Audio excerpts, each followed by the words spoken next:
అంటే after PRP ఏమైనా జాగ్రత్తలు తీసుకోవాలా? లేదంటే చేసేటప్పుడే ఎలాంటి జాగ్రత్తలు సో, తీసుకోవాలి? ఇప్పుడు పీఆర్‌పీ, ప్లాస్మా థెరపీ అనేది చాలా ఇప్పుడు అంటే ఇప్పుడు పాపులారిటీ వచ్చేసింది.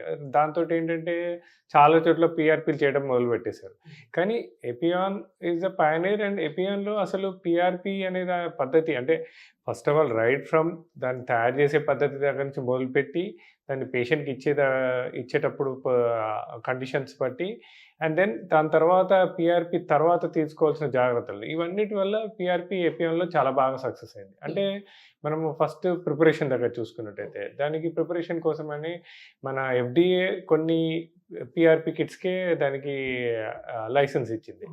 సో, మనము చేసేటప్పుడు అంటే పేషెంట్ దగ్గర బ్లడ్ డ్రా చేసేటప్పుడు దగ్గర నుంచి యూజ్ చేసే నీడిల్స్ అంటే వైడ్ బోర్ నీడిల్స్ అంటారు. ఇప్పుడు చిన్న చిన్న సెంటర్స్ లోపల ఏమైతదంటే ప్రాపర్ కిట్స్ యూజ్ చేయకుండా, ప్రాపర్ టెక్నిక్స్ యూజ్ చేయకుండా డ్రా చేయటము, దాన్ని సరిగ్గా ప్రిపేర్ చేయకపోవడం, దానివల్ల సక్సెస్ రేట్ సరిగ్గా ఉండట్లేదు వాళ్ళకి. ఓకే. కానీ మా సెంటర్‌లో ఏంటంటే first of all FDA approved kits use చేస్తాం.